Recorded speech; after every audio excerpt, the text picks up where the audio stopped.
Hello मेरे प्यारे बच्चों, कैसे हैं आप सभी। आई होप आप सभी बहुत अच्छे होंगे, हेल्दी होंगे। Welcome back to the new class with your favourite mentor Saumya Sharma and we are continuing our English grammar book grammar pathways for class 5th by Riddhi series and published by Children's Voice. Today we are going to start a new chapter from your English grammar book, chapter number 19, and the name of the chapter is agreement of the verb with the subject. तो यहाँ पर इसका क्या मतलब है? Agreement of the verb with the subject means कि अगर आपके पास कोई भी सिंगुलर सब्जेक्ट है तब आप सेम और सिमिलर सिंगुलर वर्ब यूज़ करेंगे। अगर आपके पास कोई भी प्लूरल सब्जेक्ट गिवन है तब आप प्लूरल वर्ब यूज़ करेंगे। Now let's start the chapter without delaying. सबसे पहले हम कुछ एग्जाम्पल्स के थ्रू समझेंगे what it exactly means. The girl sings a song, जो लड़की है वो गाना गाती है। The girls sing a song, लड़कियां गाना गाती हैं। In the first sentence the subject girl is in the singular number, यहाँ पर जो सब्जेक्ट आपको दिया गया है that is singular. Alright, therefore the verb sings is also in the singular form। तो यहाँ पर हमने बच्चों जो वर्ब यूज की है दैट इज सिंग्स, वो क्या है? वो भी एक सिंगुलर वर्ब है। Now in the second sentence the subject girls in the plural number, therefore the verb sing is also in the plural। अगर आपके पास प्लूरल सब्जेक्ट है तो वर्ब भी कैसी होगी आप सभी के पास? वर्ब भी आप प्लूरल यूज करेंगे। I hope you all have understood.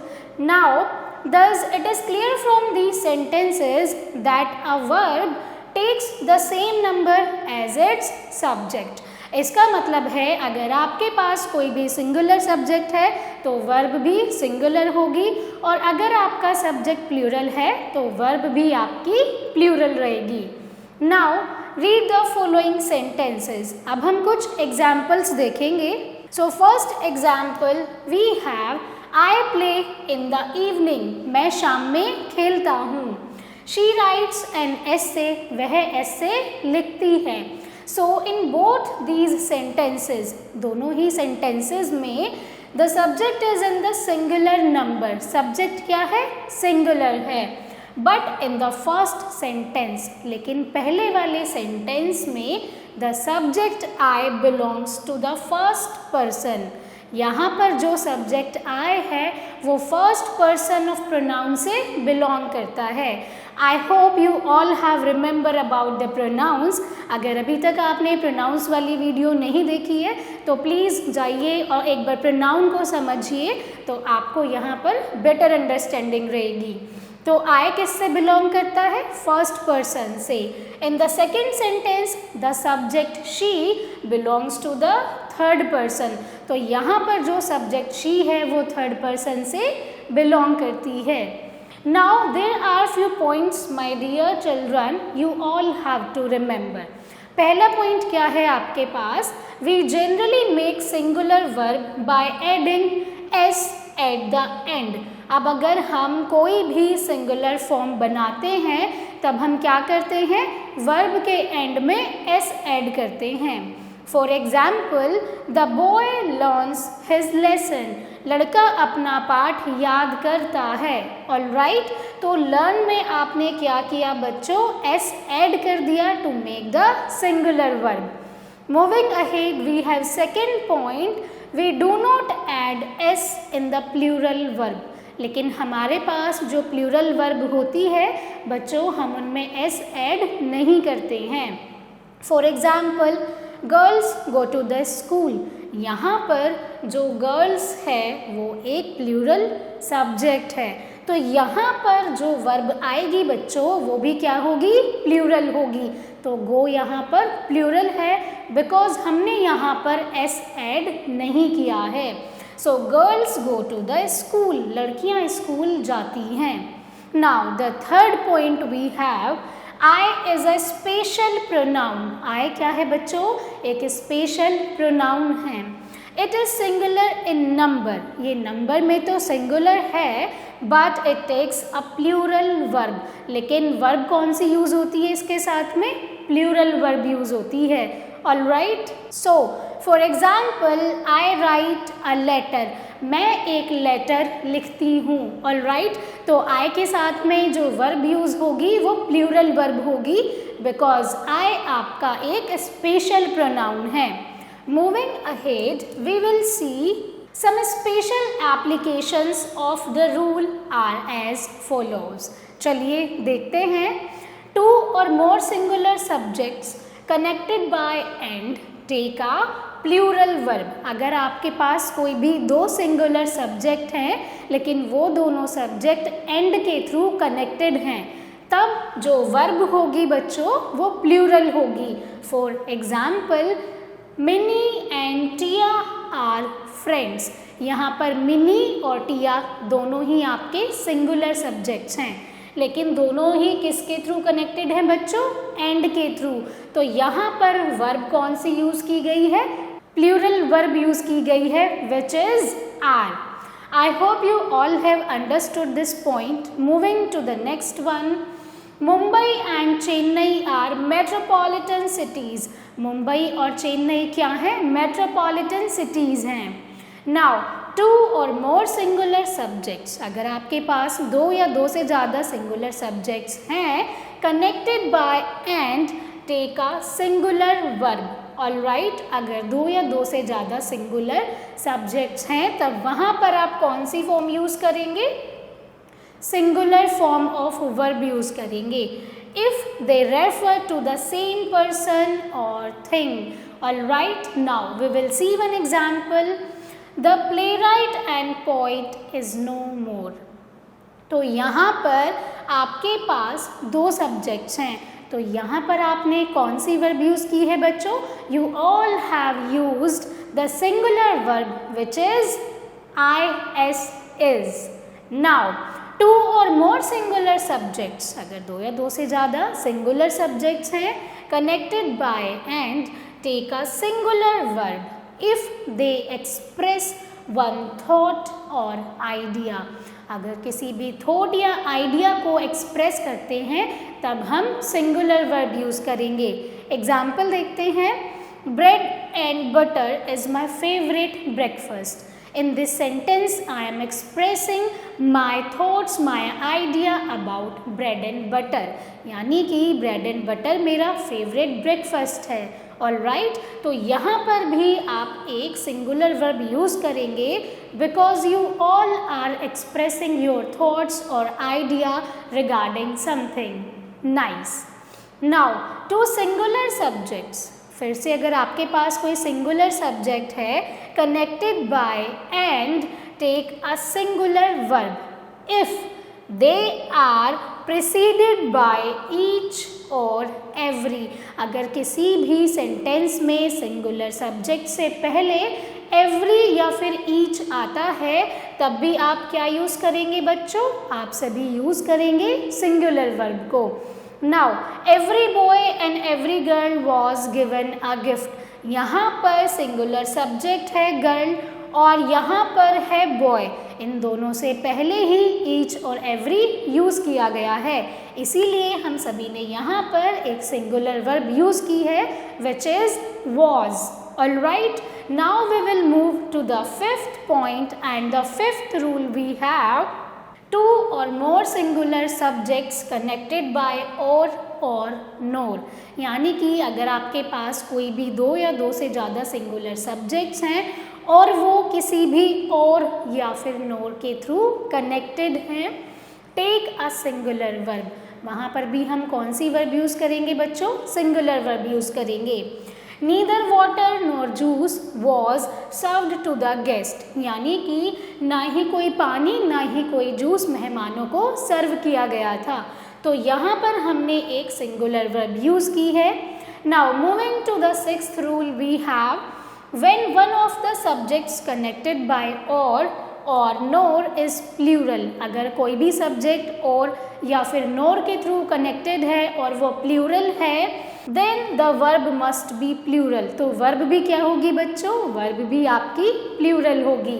Now neither the teacher nor the students were in the class, यानी कि ना ही टीचर ना ही स्टूडेंट्स क्लास में थे, तो यहाँ पर आपने एक प्लूरल वर्ब यूज़ की है।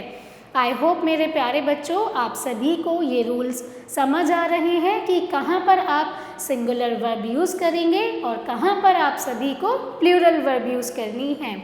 नाउ व्हेन टू सब्जेक्ट्स, अगर आपके पास दो सब्जेक्ट्स हैं connected by or and nor belong to different people, अगर ये डिफरेंट पीपल से बिलोंग करते हैं, the verb agrees with the nearer subject, तो वर्ब किसके अकॉर्डिंग यूज़ करेंगे, जो भी वर्ब का नियरर सब्जेक्ट होगा। एग्जाम्पल देखते हैं, ईदर शी और आई एम मिसअंडरस्टूड, तो यहाँ पर ये जो एम वर्ब यूज़ की गई है बच्चों, ये नियरर सब्जेक्ट आई के अकॉर्डिंग यूज़ की गई है, क्योंकि हम सभी आई के साथ में कौन सी वर्ब यूज़ करते हैं, एम यूज़ करते हैं। Now moving to the 8th point we have when a singular noun is connected to a second noun by with, अगर कोई भी आपकी एक सिंगुलर नाउन दूसरी नाउन के साथ कनेक्टेड है यूजिंग with और as well as, कोई भी नाउन as well as या फिर with के साथ कनेक्टेड है, the verb must be singular, तो भी बच्चों वर्ब क्या होगी, वर्ब होगी आपकी singular. I hope my dear children you all are getting the points. Now moving to the next point or the example for the 8th point is, Rohit with his companions was playing football. All right. Now Kavita as well as अनु, यानी कि कविता एक second noun अनु के साथ connected है using as well as, तो यहाँ पर हम कौन सी वर्ब यूज़ करेंगे, हम यूज़ करेंगे are. All right.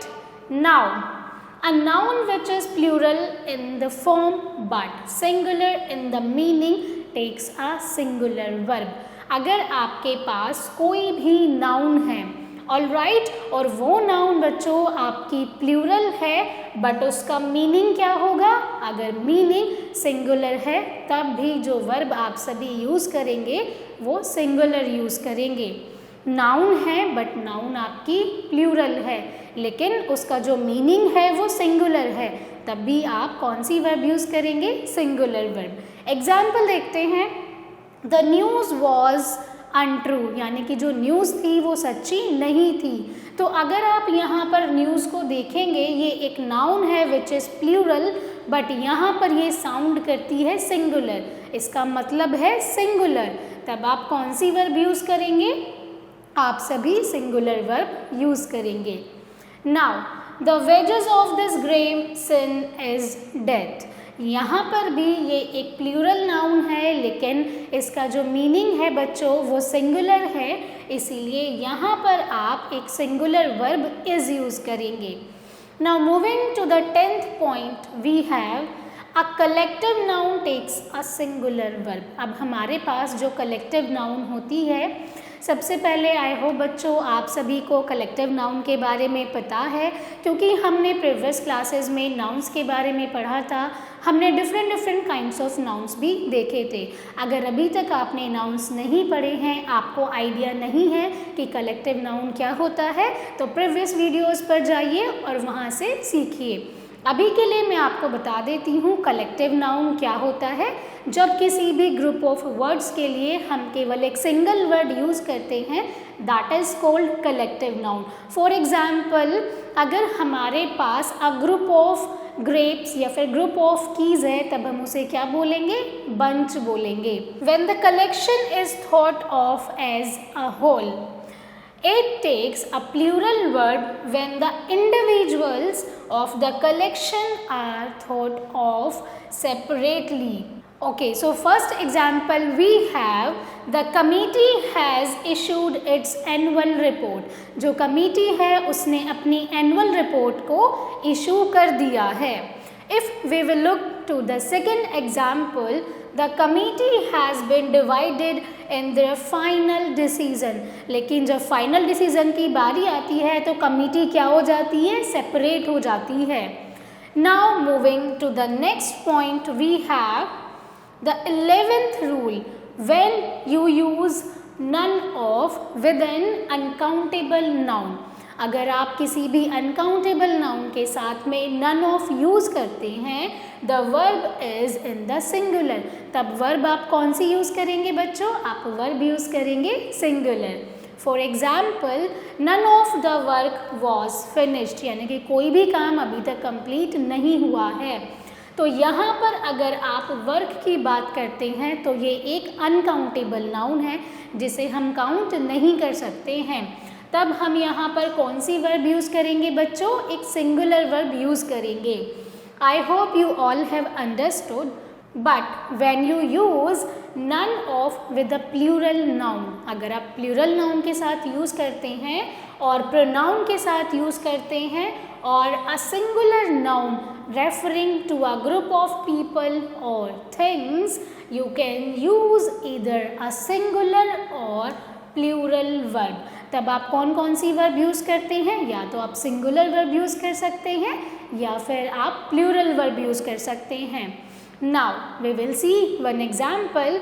None of the trains is are going to Kolkata, यानी कि यहाँ पर ट्रेन्स क्या है बच्चों, एक प्लूरल नाउन है.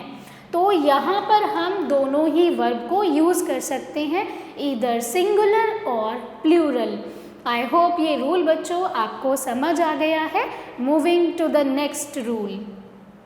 When the plural noun is a proper noun, जब आपकी प्लूरल नाउन एक प्रॉपर नाउन है for some single thing, it should be followed by a singular verb. तब आप कौन सी वर्ब यूज़ करेंगे बच्चों, तब आप यूज़ करेंगे एक singular verb. The United states is a democratic country, जो यूनाइटेड स्टेट्स है वो एक डेमोक्रेटिक कंट्री है. तो यहाँ पर आपने एक सिंगुलर वर्ब यूज़ की है. Now Gulliver's travels is a popular book, यानी कि आपके पास जो गुलिवर्स ट्रैवल्स की बुक है वो बहुत ही पॉपुलर बुक है. तो यहाँ पर भी आप एक सिंगुलर वर्ब यूज़ करेंगे. Now we have the next and the last rule. When a popular noun refers to some specific amount or quantity, जब भी हमारे पास कोई प्लूरल नाउन किसी भी स्पेसिफिक अमाउंट या फिर क्वांटिटी को रेफर करती है, कंसीडर्ड एज अ होल, उसे हम क्या कंसीडर करते हैं, एज अ होल कंसीडर करते हैं. The verb must B singular. तब वर्ब कैसी होनी चाहिए बच्चों, तब आप यूज़ करेंगे एक singular verb. 50 kilometres is a long walk, यानी कि जो 50 किलोमीटर्स है वो बहुत ही एक लंबी वॉक है. तो यहाँ पर आपने कौन सी वर्ब यूज़ की है बच्चों, आपने एक सिंगुलर वर्ब यूज़ की है. आई होप मेरे प्यारे बच्चों you all have understood this chapter, the agreement of the verb with the subject.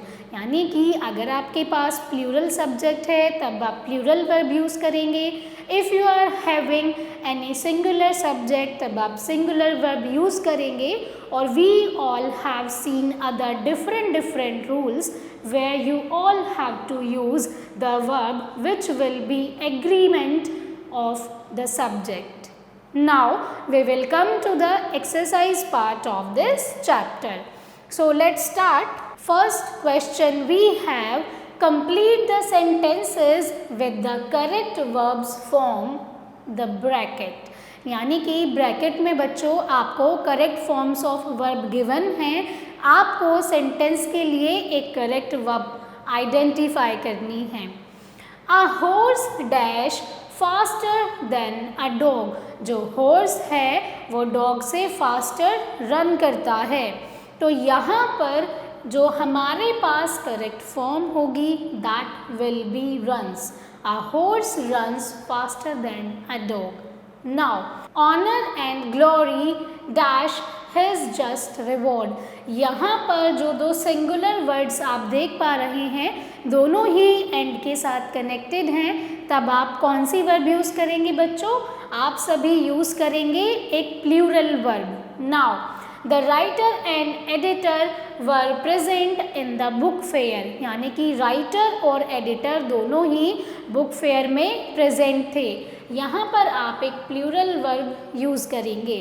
Now oil and water make rainbow colours, यानी कि ऑयल एंड वाटर कैसा कलर बनाते हैं? रेनबो कलर बनाते हैं। Next we have every man and every women has visited the museum, यानी कि अगर कोई भी नाउन से पहले आपके पास एवरी या फिर ईच आता है तब आप कौन सी वर्ब यूज़ करते हैं? तब आप सभी एक सिंगुलर वर्ब यूज़ करेंगे। Neither T nor coffee dash available in the restaurant, यानी कि रेस्टोरेंट में ना ही कॉफ़ी थी और ना ही चाय थी, तब भी आप नीदर या फिर नॉर यूज़ करते हैं, तब आप एक सिंगुलर वर्ब यूज़ करेंगे। Now the remaining sentences, my dear children, you all have to do by your own and you all have to fill in your books as well as. I will be moving to the second question of this exercise. Now move to the second question, which is read the given paragraph carefully. तो मेरे प्यारे बच्चों, यहाँ पर आपको एक paragraph दिया गया है, उसे आपको केयरफुली रीड करना है। Correct the errors and re right, आपको इसमें जो गिवन एरर्स हैं उन्हें करेक्ट करना है और ये पैराग्राफ री राइट करना है। चलिए पैराग्राफ रीड करते हैं। What causes a tornado? A front forms, यहाँ पर करेक्ट फॉर्म क्या होगी बच्चों? यहाँ पर आएगा a front forms between a cold air mass and a warm air mass. Sometimes a cold air mass move in above the warm air, the hot air rise। तो जहाँ पर भी बच्चों आपको रेड पेन से यहाँ पर डबल अंडरलाइन दिख रही हैं जिन सभी वर्ड्स के नीचे, वो सब आपको करेक्ट करने हैं। तो यहाँ पर मूव की जगह करेक्ट फॉर्म होगी मूव्स, यहाँ पर एक सिंगुलर वर्ब आएगी। देन हमने यूज़ किया है यहाँ पर राइज, इसकी जगह करेक्ट फॉर्म क्या होगी बच्चों? राइजेस। देन यहाँ पर देन की जगह आएगा बच्चों then it forms a funnel shaped cloud, a tornado weather experts look for these conditions. Then they give a tornado warning, फिर उन्होंने क्या किया? टोर्नाडो को वार्निंग दी। The winds inside a tornado may reach 500 miles per hour। तो यहाँ पर reaches की जगह करेक्ट फॉर्म क्या होगी बच्चों? यहाँ पर आप सभी लिखेंगे reach। Now sometimes a tornado touches the ground and destroys everything around it। तो यहाँ पर destroy की जगह करेक्ट फॉर्म आप क्या पुट करेंगे बच्चों? You all have to put destroys। All right, so यहाँ पर आई होप आपको समझ आ गया है। पैराग्राफ रीड करने के बाद में आपको कहाँ पर करेक्ट फॉर्म्स पुट करनी है। तो जितने भी ये रेड कलर से डबल अंडरलाइन आपको दिख रही हैं वो सारे वर्ड्स आपको रिकरेक्ट करने हैं और यहाँ गिवन स्पेस में ये पैराग्राफ आप सभी को रीराइट करना है। सो सभी आप अपनी बुक्स में इसे फिल कर लीजिएगा। So I hope students that was a very interesting class. That's all for today's class. I hope students you all have enjoyed this class. Thank you so much for watching and learning with me. I will see you all in the next class. Till then, keep learning and keep practicing.